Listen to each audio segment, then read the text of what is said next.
at the University of Cape Town. This is a space to engage with work produced in and on the African continent here at HUMA. This is our book lunch session. Please note that this is being recorded on Zoom and is being live streamed onto our Facebook page.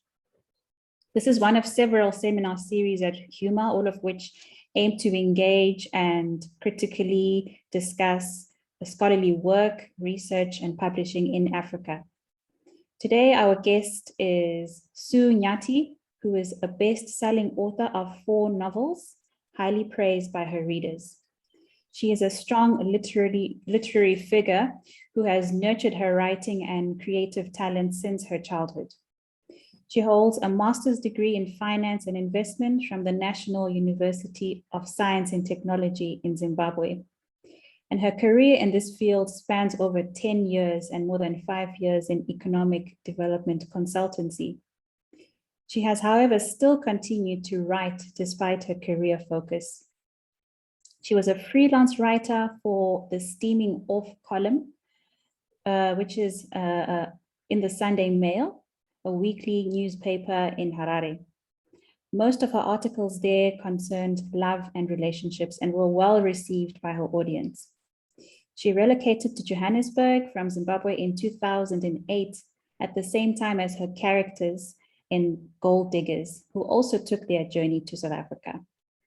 This move fundamentally supported her writing, as South Africa offered a more vibrant literary and publishing space. Her best-selling debut novel was The Polygamist, published in 2012, and her second was The Gold Diggers, long-listed for the Dublin Literary Award and the Barry Ranch Fiction Prize. The book we'll discuss today is A Family Affair, published by Pan Macmillan in 2020. She has recently published a new book this July called When Secrets Become Stories, published by Jonathan Ball Publishers. Her discussant today is Lorraine Sitole, who is the founder of and chairperson of the Old Johannesburg-based book club, Bookworms Book Club, and she is an executive member of the African Book Trust and the vice chairperson of IBBY South Africa. Her book today, A Family Affair, is a story about the Mafus, which is a close-knit traditional family with 3 daughters. We'll hear more about it from Sue. Thank you so much, Sue, for coming. We really look forward to hearing more about your book. No, thank you so much to the Institute for, giving me the platform and opportunity to engage with my book titled A Family Affair. So I'll jump right into it. I was asked to do a presentation about the book, the premise, and focusing on specifically on the relationships between religion, family, and patriarchy. So as the title alludes, alluded by Minenhle, this book is about a family. But like, most African families, it's not just the core family that we focus on. It's the extended family is also a big part of the family structure. In the book, you are introduced to the Mafu family, which is headed by Abraham. He's the patriarch, and he's married to Pumla, his long-suffering wife. And they have 3 daughters, Uxoliswa, Yandisa, and Zandile, who we call XYZ. And as they grow, we also introduced to their families and the ones the families that they create, taking into account, the childhood trauma that they then go on to recreate in their own families. Abraham has 2 other sons, Uvuyisile and Wandile, from a previous union, but you only meet them much later, and they become VW. So the book is set in Bulawayo, where I come from, where I was born, bred, and educated. And it starts in the early 2000s. And I'd like to point out that, it's a patriarchal society. And so that provides the framework in which the novel unfolds. So the next thing I want to define is patriarchy, because patriarchy, yeah, is a prominent theme. You know, if you're in a patriarchal society, it will dictate how you behave or how you expect it to behave. Patriarchy means the rule of the father, and it's a system that speaks to the social order in which power is accorded to men by virtue of their gender. And as such, in this society, men occupy positions of authority and leadership. Men are the heads of the home, and women always assume an inferior role. There is no equality in a patriarchal society.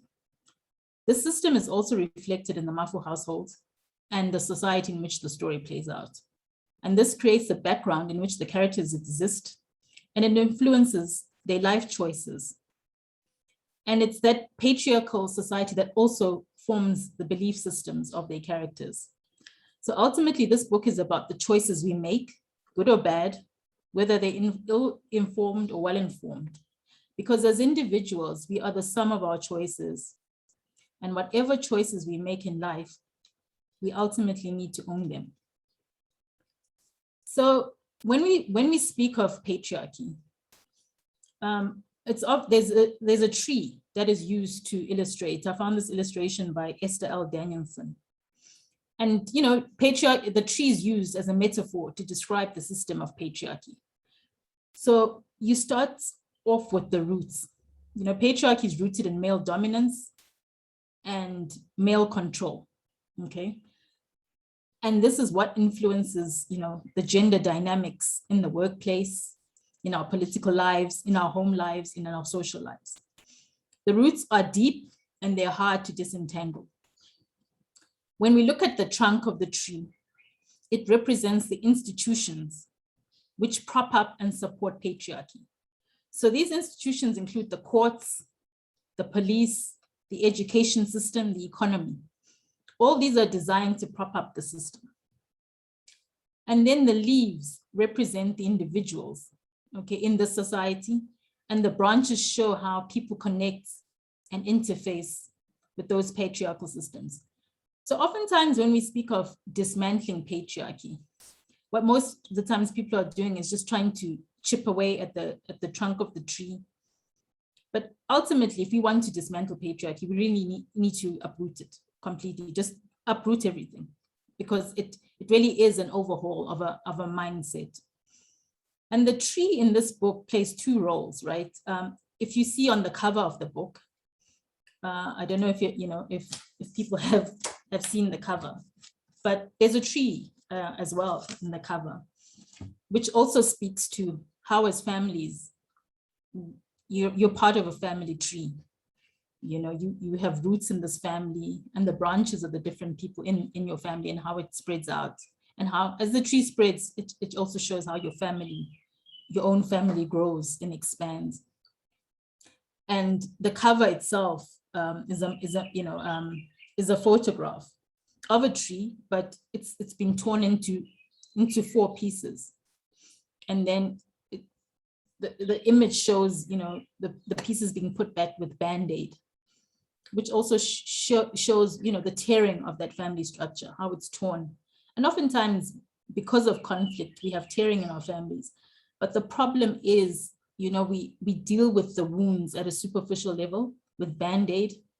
We never explore what the roots of the problem is. We don't deal with the root of the trauma. And as such, that gets carried forward from, you know, one generation to another, because we never deal with the root of the problem. We always, you know, deal with problems at a superficial level. So that's why the tree imagery is very important when it comes to this book as well. And then moving on, I'm going to speak about religion, because religion is a very important theme in this book. So religion itself imposes a distinct hierarchy where we have God as the father, and he's the highest authority. And then, you know, it cascades down to the husband, the wife, and the children. And the children are at the bottom of this hierarchy. So as a husband in a religious environment, your role is to protect the family, lead the family, and provide the family. And this is further reinforced by patriarchy. That is what patriarchy demands of men, to protect the family, to lead the family, and provide for the family. In a patriarchal society, the roles are very distinct.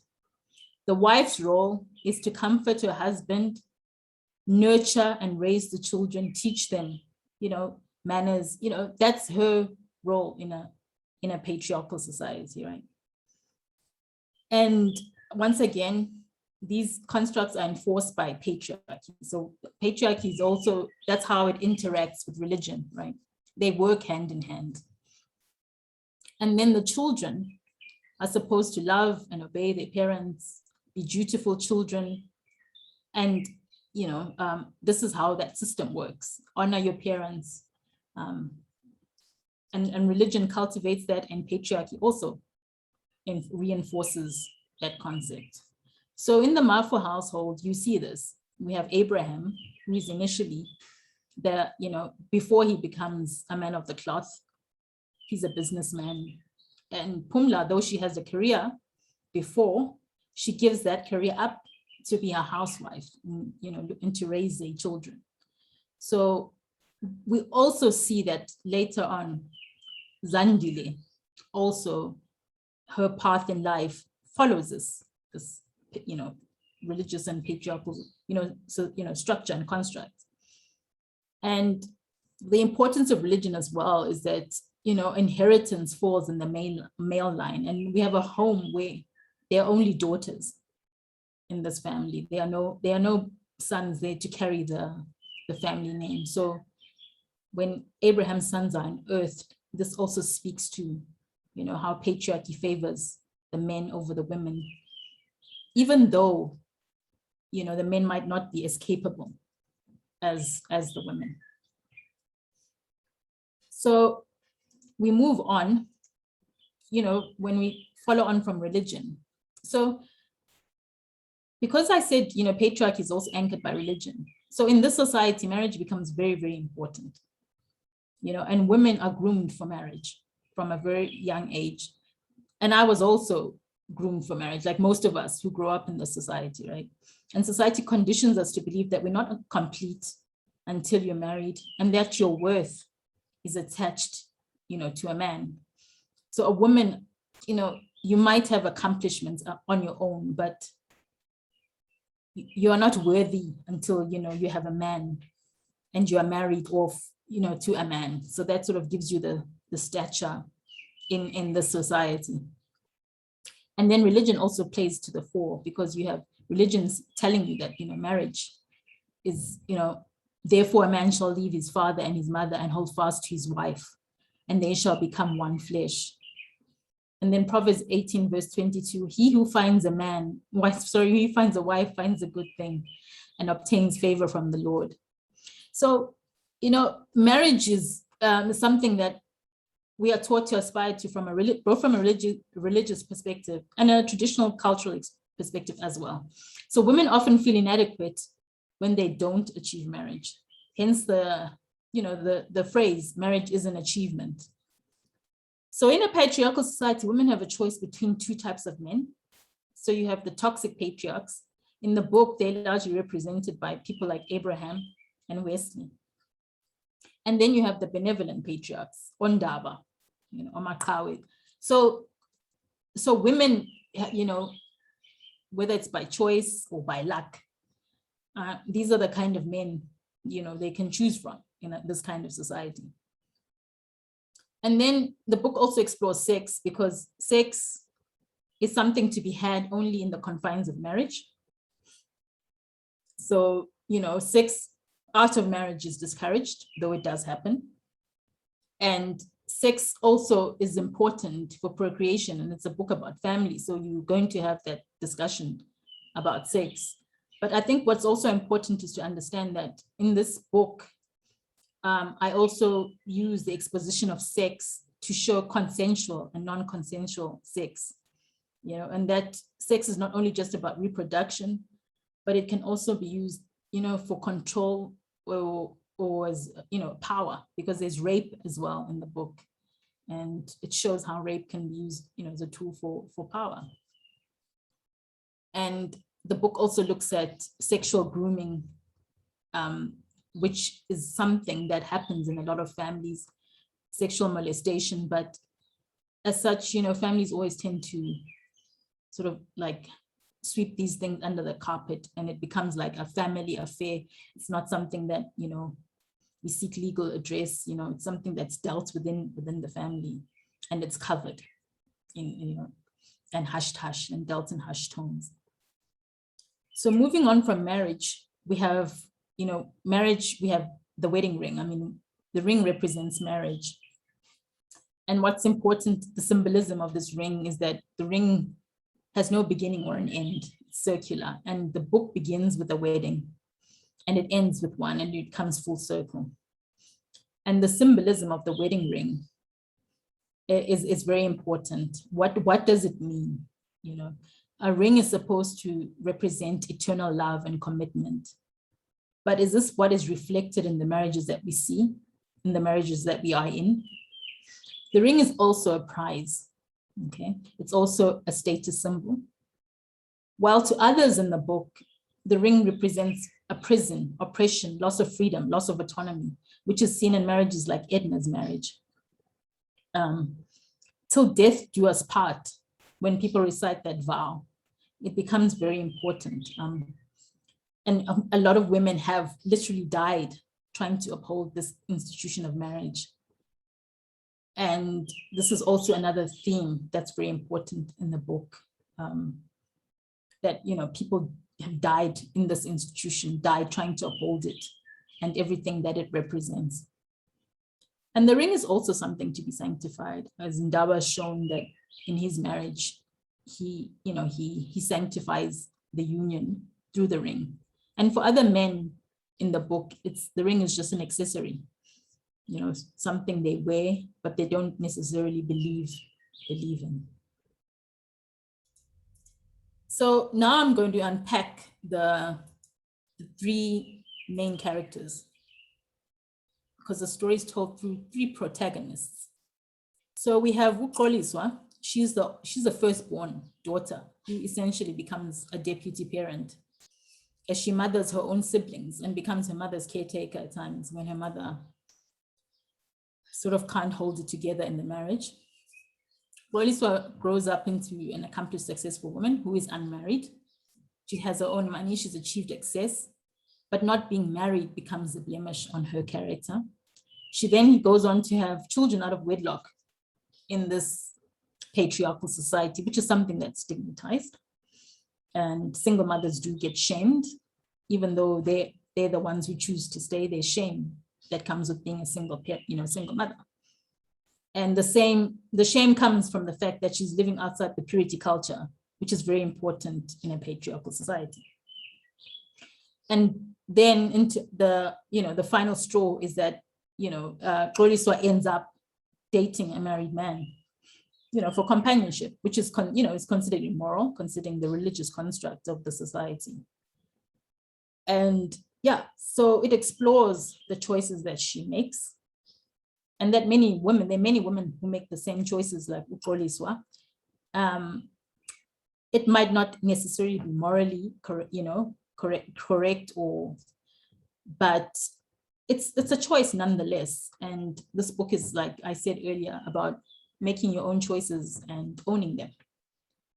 Yandisa as a character, she's the second daughter, the black sheep of the family. She's raped as a teenager, and this results in pregnancy.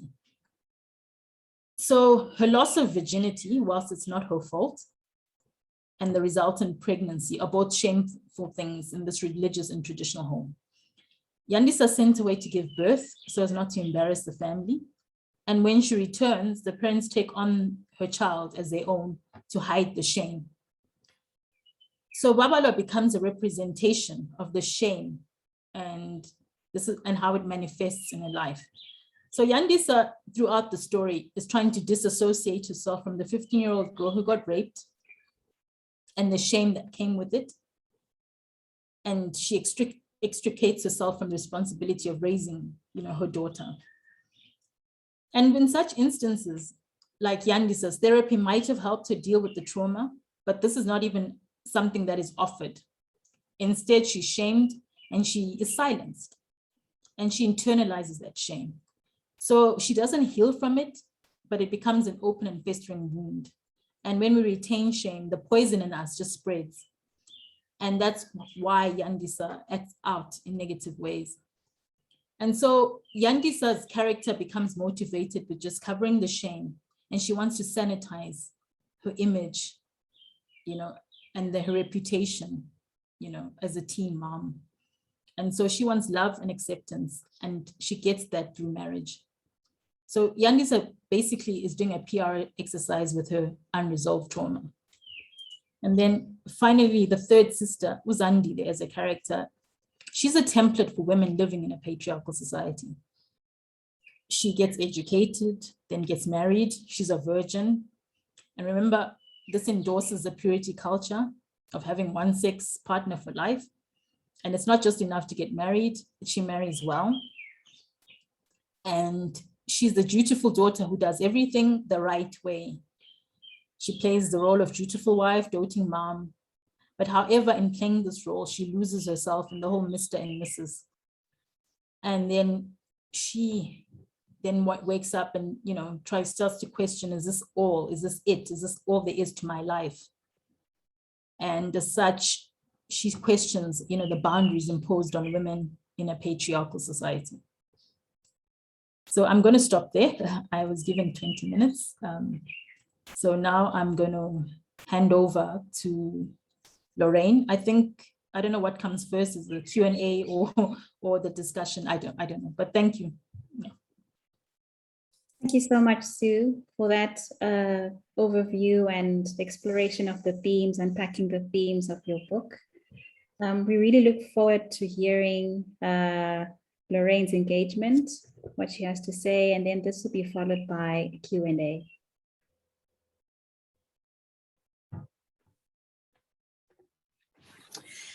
Thank you so much, Minentle. Good afternoon, everyone.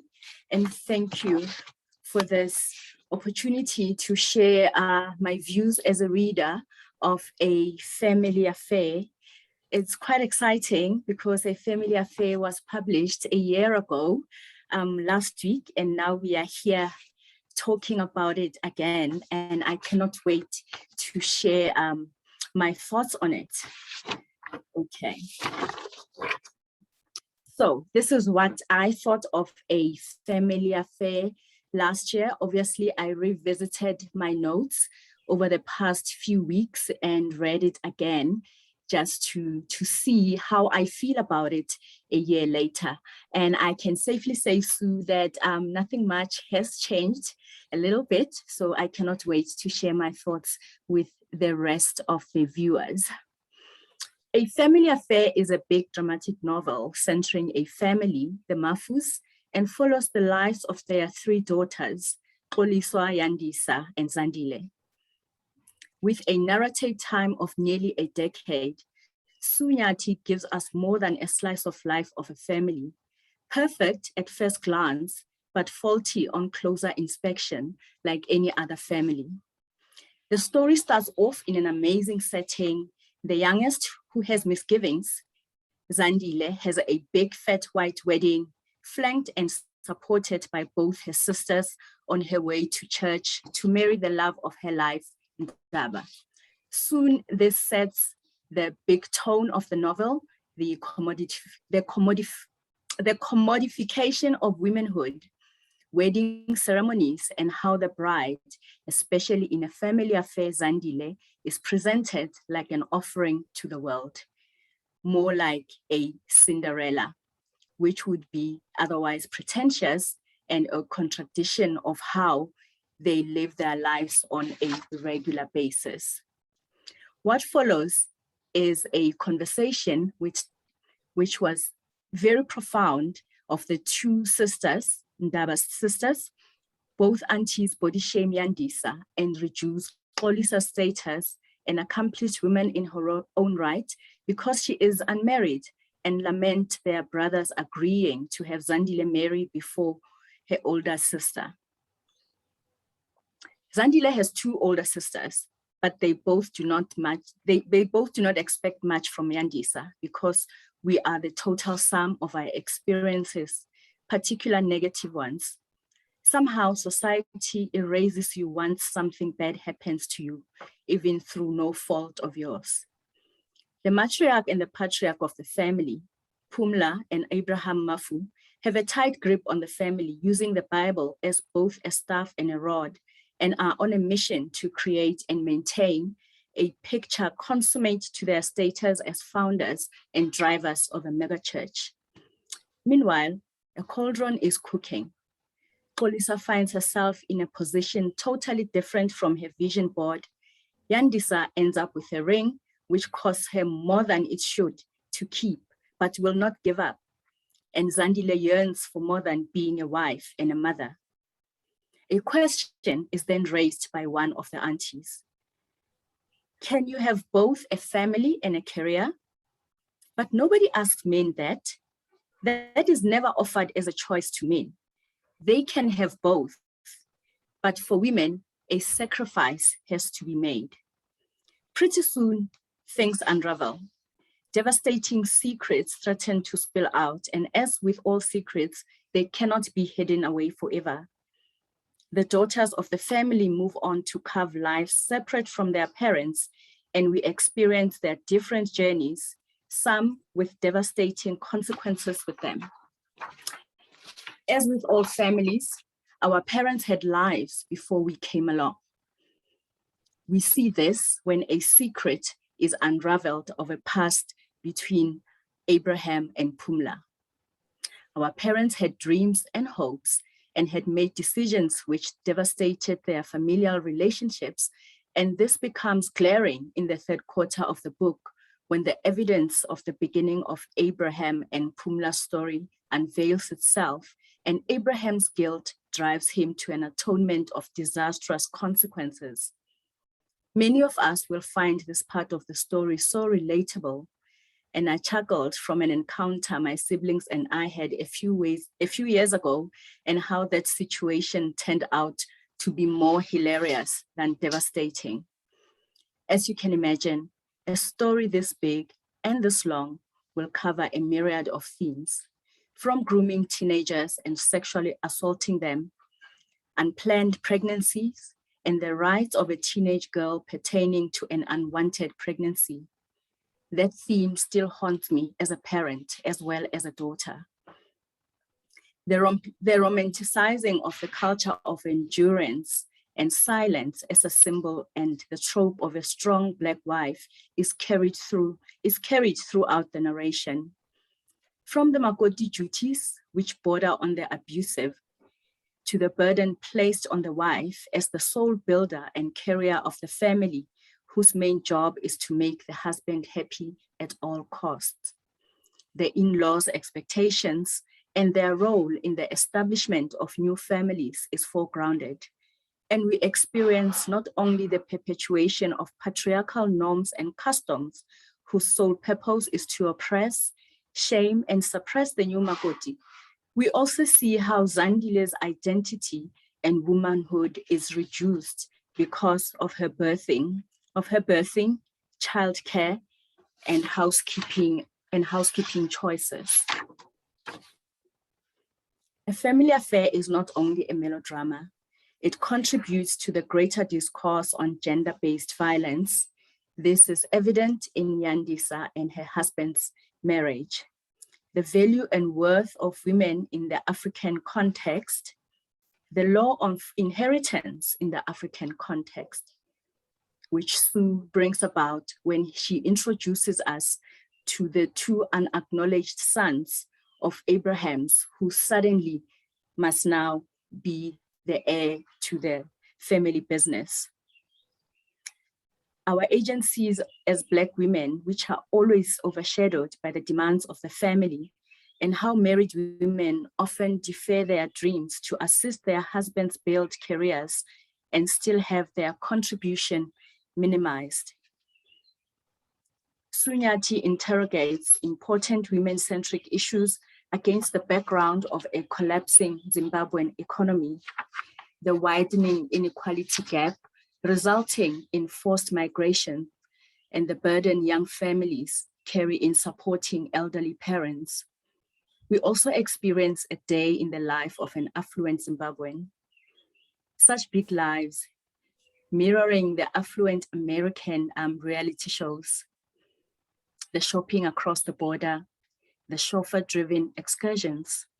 A family affair is an important family-oriented story and reminds us that in the midst of uncertain political conditions, personal loss, gruesome experiences, we still carry on loving and supporting our parents, siblings, and extended families, and hope that our children experience better than we did.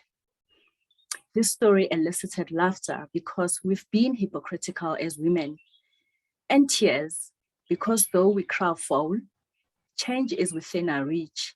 Once we stop accepting the perils of patriarchy and start chipping away at their systematic foundations, the world will be a better place for all genders. It is up to the women to fight this because the men have no incentive to see the dismantling of a system which solely benefits them. So this was my original take of A Family Affair when I read and finished it last year, October, and a year later, rereading it, I still feel the same. I don't know, Minentle, is it an engagement that you also needed from my end with Sue before we move on to Q&A? Absolutely. Thank you for that reflection. I also have my own reflections as well. Thank you so much, Sue, for that wonderful book. I think it's a very layered text and it's very relevant. It provokes and pokes onto many themes that are, I think, are central to what urban life is, let's say in Zimbabwe or maybe some other places in Africa.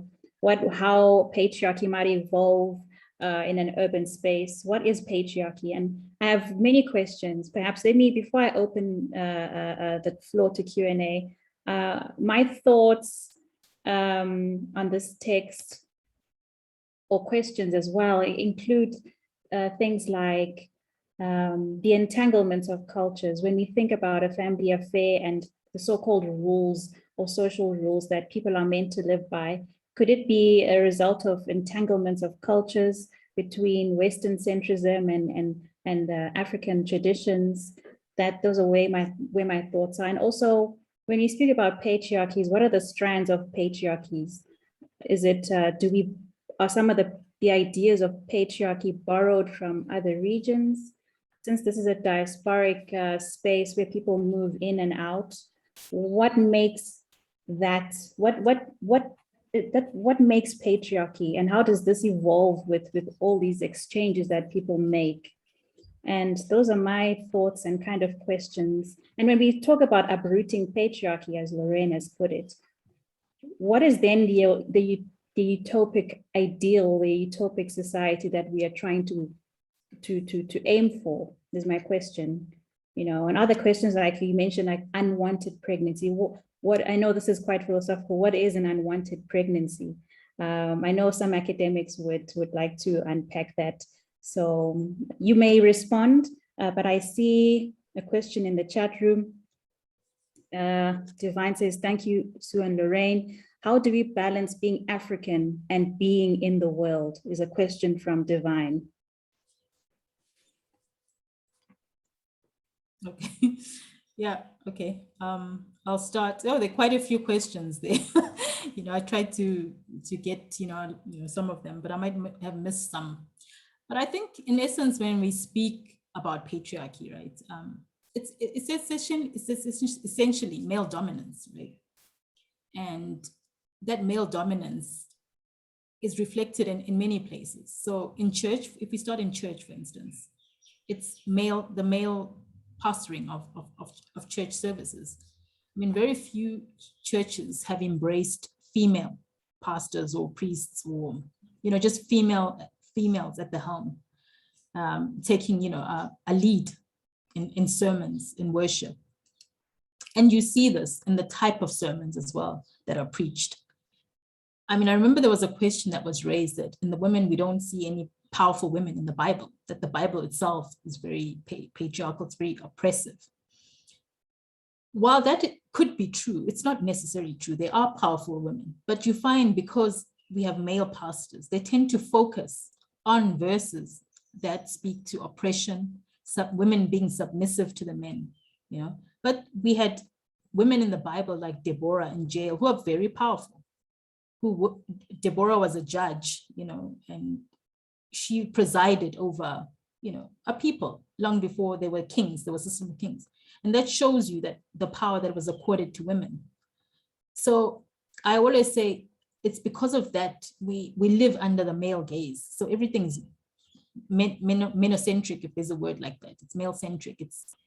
It's all, you know, carved towards men. So in the workplace as well, although women are working, I mean, I had a career in corporate, you know, long before I started writing.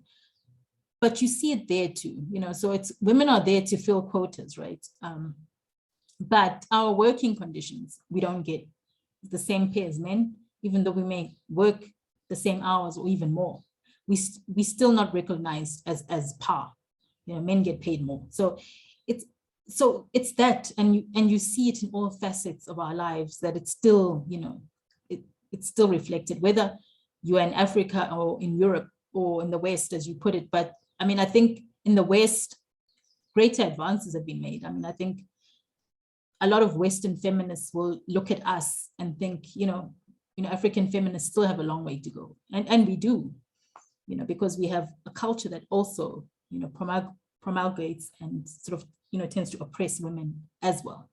And sort of, you know, tends to pander to patriarchy as well. So that is also a problem. So yeah, okay. I don't know if I answered that part of your question. Let me move to the unwanted pregnancy because it's still fresh. What is an unwanted pregnancy? I think we often think of it as an unplanned pregnancy, or yeah, it's unplanned, or a pregnancy that happens because people aren't prepared for it. So in the book, in Nyandi's situation, it's unwanted because she's raped. It's a result of her being violated. So it's unwanted in that sense. So in some instances, in some countries, you could actually get an abortion, right? If you have a pregnancy that's unwanted, you could resort to abortion. But in some countries, abortion is illegal. It's not an avenue that you can consider. So that's then how you get, you know, you get this pregnancy imposed on you because it's, you know, it's unwanted. It's not something that you plan for. As, you know, couples who actually say, look, we want to get pregnant. We want to welcome a child into this world. It's a different kind of reaction. So I don't know if that answers your question. Yes, thank you. Thank you, Sue. I will open the floor to anyone else who has a question. There are questions in the chat box. Perhaps we should address those first. From Divine, he says, related to my question, he says, we have church, we have the state, and a lot of public life that is part of this life we have come to call modern. Is there a coherence or continuity in these spaces? That is what we call modern and what we call traditional. Where do they intersect and how are these different? How do we need the same strategy to dismantle patriarchy in these spaces? Is it okay? Next. Oh, yeah, that's a difficult question. So, okay, let me start with, you know, patriarchy. So, you know, patriarchy gives privilege and power to the male species, right? And I think, like with anything, if your privilege and power is threatened, what are you going to do? You're going to try and hold on to it. It's the same if we think of pre-independence in Africa, the colonial governments, right? They also enjoyed power and privilege at the expense of oppressing, you know, the majority of the Black population in those countries. So what happened? They wouldn't concede it, you know, because they had a lot to lose. And so you had a lot of liberation struggle movements to take over and dismantle, the colonialism, and they had to fight. Some went into, the bush, some didn't, some reached settlements. But the fact is, they had to fight for that liberation. And so in fighting and conquering, those governments lost their power and privilege. And now you had equality. So Black people also got the right to vote. They got the right to then participate in mainstream life in terms of education, the workplace. They were able to now cross over, they could move and live in the suburbs. So you saw the spatial change in that. That's the autonomy that arose through that. And it's the same thing with patriarchy. Women are oppressed, right? And so if we're saying women also want to have a seat at the table, it means they'll have to fight for those privileges, because men are not going to give them up or give them and concede them to women. It's not going to happen. Some will, there will be a few. Just as in those colonial governments, there were people who understood that no, Black and white can coexist. There are men who understand that, there's room for equality. And so you see in some areas of our societies, those concessions have been made for women, and you see that. But it's just a minority that enjoy that. So a minority of women who enjoy, that space. So that's where the conundrum is, right? So when you speak of is it modern, what we call modern, yeah, and what we call traditional. So modernism, is what we call it now, is the fact that women go to school and get an education and they can seek careers, right? But let's remember that traditionally they weren't allowed to do this. So this is like we're saying these are the modern women. That's why moniker's modern women and traditional women. There's that separation. But there are also women who still are not able to do those things. There are women in parts of the world who cannot drive, or they cannot leave the house unaccompanied by a male figure. So even in 2021, so what we're saying is some strides have been made in some areas and some haven't in some areas, right? Some women are happy with those strides, some are not. It's not every woman who wants that emancipation, or, some women are quite happy with patriarchy.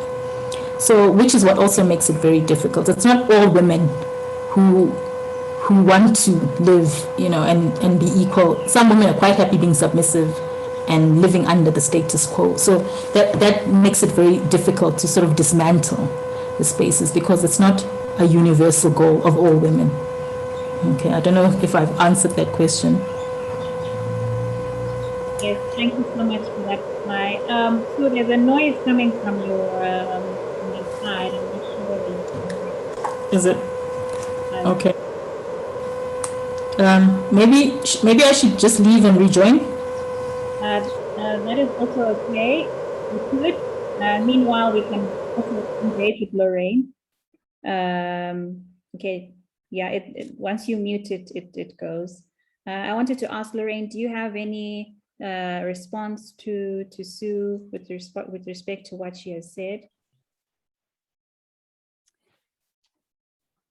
No, I think in a nutshell, Sue covered the questions concisely, and I do agree with her when it comes to the difference between an unplanned and an unwanted pregnancy. In a family affair, Zandile,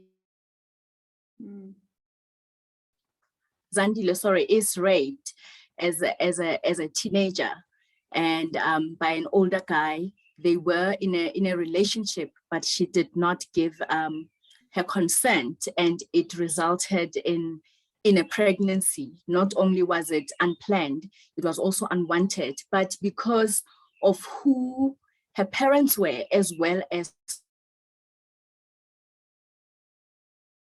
the life that they have carved and created around the mega church and the Bible, and how they used it to beat their kids over their head with it. She was forced to carry this child to term, who, after birth, was then snatched away from her. And throughout the child's life, we see how the parents take over, and Zandile is Nyandisa is forever treated like a child, you know, and when she grows into adulthood, you know, there are many dynamics that now come into play, because now she's about to get married, but the future husband, the husband to be, does not know about this child. And it's sort of, how do you keep a child? How do you, I'm trying to reframe this in a way that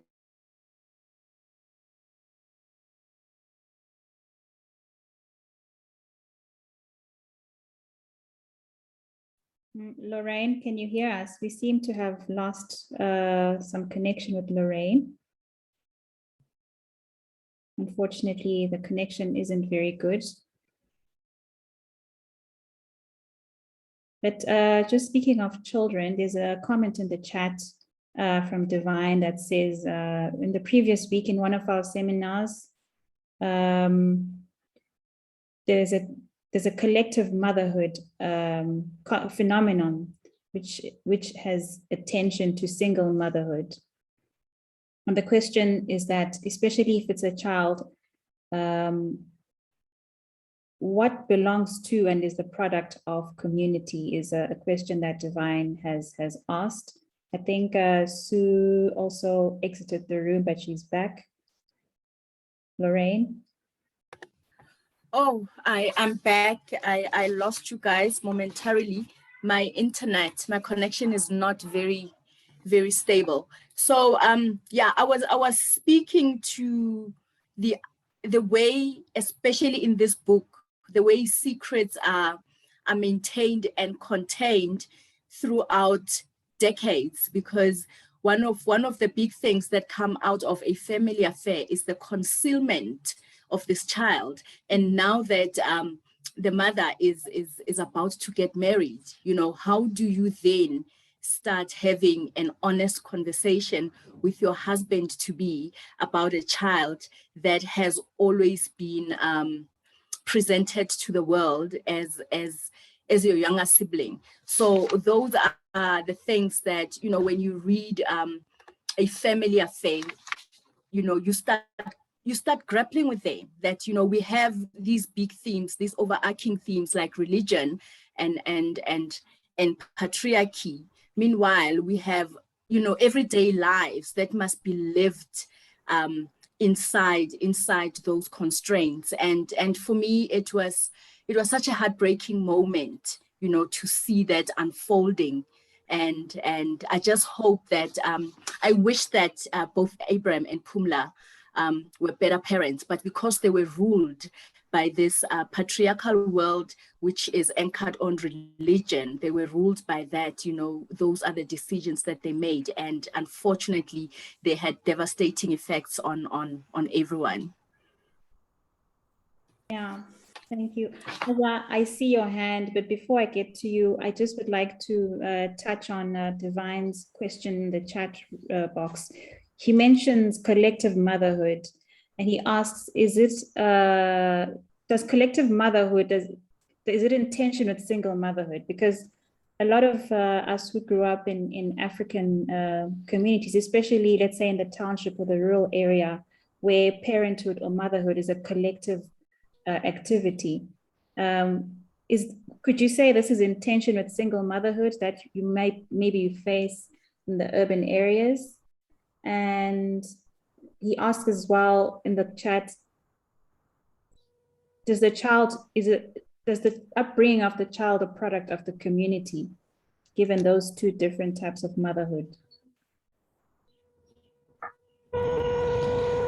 Okay, so to answer that, so I think now, if we look at motherhood now, we don't live in communities where, you know, we're in close proximity anymore, because people, you know, have moved to cities to find work. So we don't have that communal living anymore.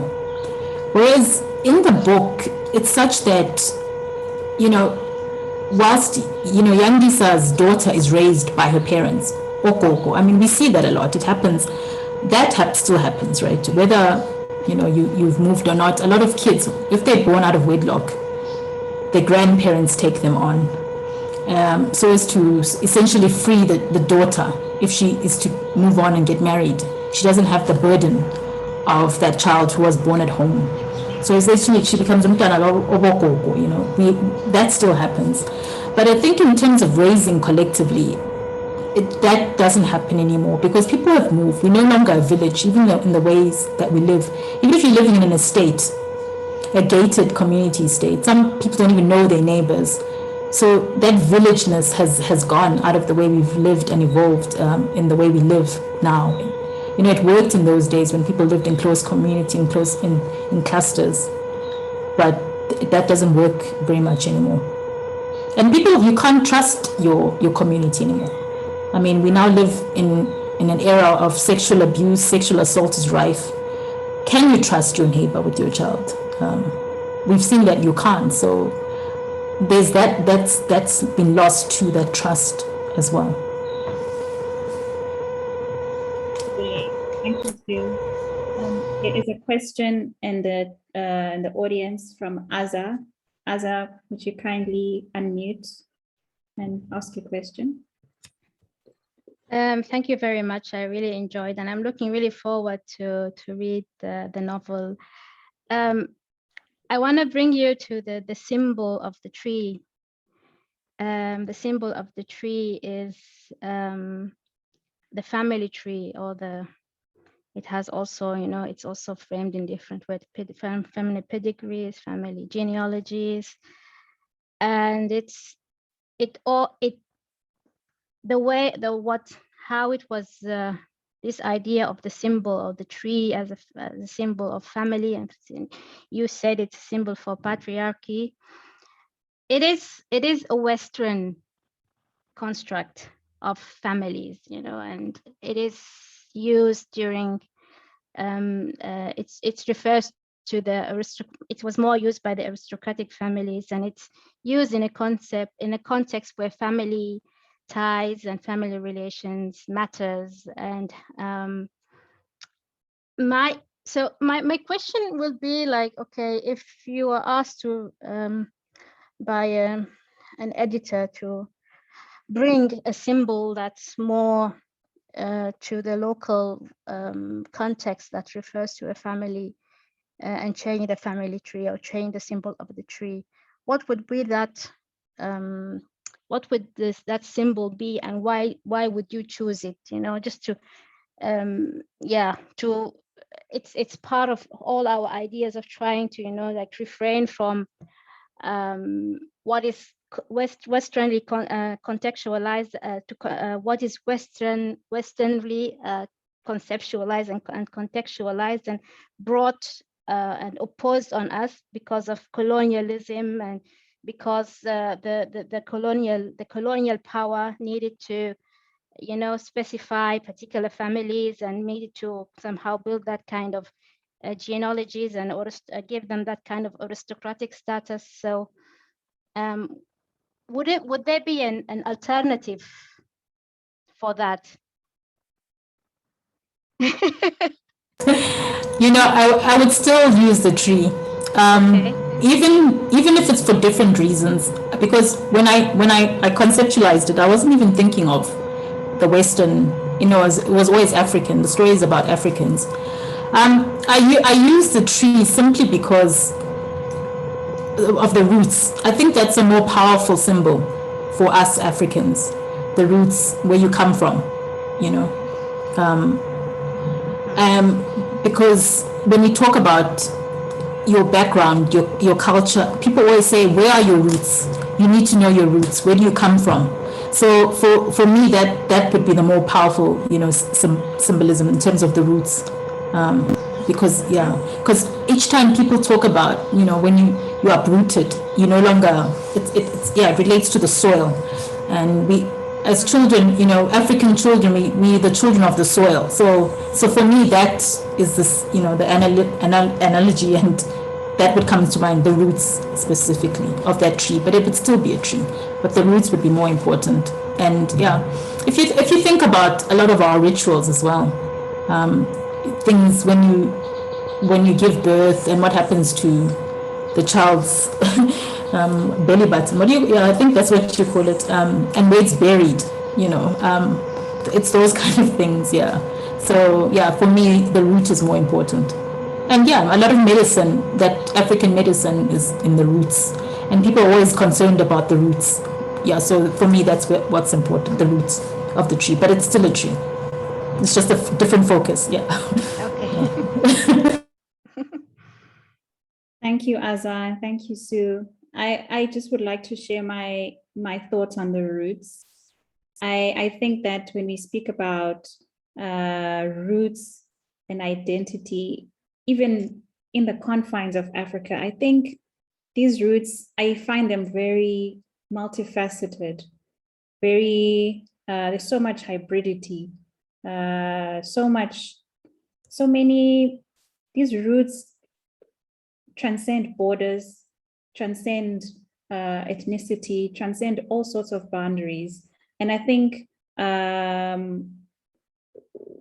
whatever the tree is uprooting towards its leaves is a product of all these different nutrients that feed into the actual tree. And I mean, I have more questions than answers, when we speak about uprooting patriarchy. For who are we uprooting it for? Who it's going to work for? Who? Some say, as you say, some are happy with the status quo. Yeah, that's just a comment. But I also have a question as well. Following that, you've written several other amazing books, like is it Gold Diggers?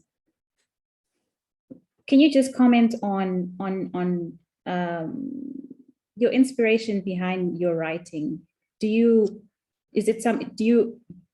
dwell on the things that you see from the community? Where do you draw the inspiration from? Is it also part of your experience yourself? I'm interested to know, the unraveling of your writing. Okay, so I think it's a bit of both, experiential and observational, and yeah, so it's those two. I like to think of myself as a social anthropologist of sorts, that one day I'm capturing what's happening in a space and time. I mean, migration is very topical, and when the xenophobic violence broke out in 2008, that really touched me. So, I just wanted to tell that story, which is why the Gold Diggers is about illegal migration into South Africa, and it follows the journeys of people who migrate into this country. So, I'm also an immigrant, so I understand the movement, that displacement, and it takes courage to actually leave your place, your hometown, your place of comfort, to a totally unknown environment. And so I wanted to write a story about that, and how that new variant can actually be very hostile, and many illegal migrants are often exploited. I mean, I'm not an illegal migrant, right? But I wanted to tell the story of illegal migrants, and so I did that. So it was through observation, through research. So that's what inspired that book. So with the family affair, it's also like growing up in that society, also having questions myself, and the tensions between me being educated and being expected to conform to traditions, and this culture that I oftentimes find oppressive. So it's all that tension as well. So for me, it was also from being a woman in that space. So you ask, okay, so uprooting patriarchy, who does it benefit? Look, it's not just to benefit the women, the men too. A lot of men, I mean, I'm sure you've seen the suicide rates. It's men who lead, and a lot of men have asserted that, there's so much pressure that comes with being the provider. It also hurts them too, even if they might not admit it, they benefit in some ways, but it also hurts them. So in some respects, it would actually benefit them if they let go of some of those things. I mean, if there's equality as well in terms of provision, it also leaves the pressure on you and the burden as a man, if you can now share that responsibility. So I think, let's look at it holistically. We can all stand to benefit, let's not just think of it as losing. There's also, whenever you lose something, there's also something to be gained. I always believe, there's opposite reaction in everything. So, yeah, hope that answers that question.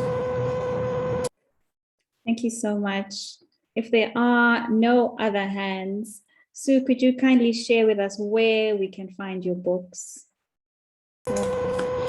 So my books are available in most bookstores in SA. Then online, they're also available. So on a lot of online portals, you can buy it, Amazon, and is it Kobo, other online portals that will sell the book. So I think it's just Google. Retailers, like I said, bookstores, then there's also Take-A-Lot, Loot, your traditional bookstores and malls, Bargain Books, Exclusive Books, Bridge Books, Book Circle.